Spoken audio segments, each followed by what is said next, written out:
Maareeyaha hay'adda dekedaha Somaliland iyo sidoo kale maareeyaha hamaha shidaalka ayaa saaka waxay kulan is-xogwaraysiya ay la yeesheen guddida dhaqaalaha iyo ganacsiga ee golaha wakiilada ee Somaliland. Labada maareeye ayaa halkaasi lagaga xog wareysanayay shaqooyinka kala duwan ee ay qaranka u hayaan. Haddaba markii uu soo ilaaday waxaa warbaahinta la hadlay labada maareeye waxaana ka mid ah hadaladoodii. maanta guddida dhaqaalaha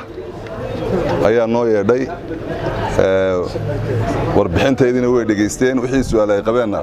waan uga jawaabnay runtii waanay ku qanceen. waxaan aad ugu mahadcelinayaa dhammaan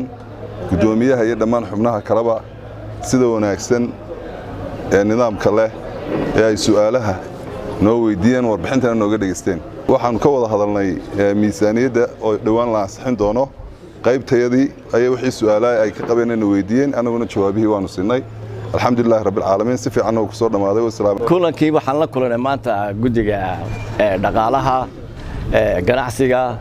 iyo maaliyadda runtii waxaan ka xog wareysanay oo daraska maaliyadda miisaaniyadda 2023 iyo miisaaniyadeedii hore dhamaatay aad uga wareysanay halkaan u marayno waxa dhaqaalaha soo galaya waxaan noo habaysan nidaamka aan ku tala jirnay insha Allah inaanu ka filino hamaha marka runtii si fiican aan isku xawareysanay aad iyo aad baan isku fahmnay si fiican aan ugu dhamaatay oo jabay taa waxa fursad keentay dhibaato badan ma laga soo baxay waxa laga soo baxay COVID-19 baa laga soo baxay markii kireysa ayaa muxuu ahaa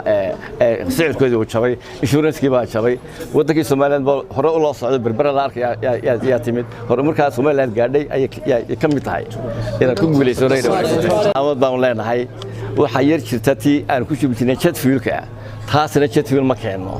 taas ay raacdeen taas waxa ku xidhi jirtay dekeda muxuu ahaa berbera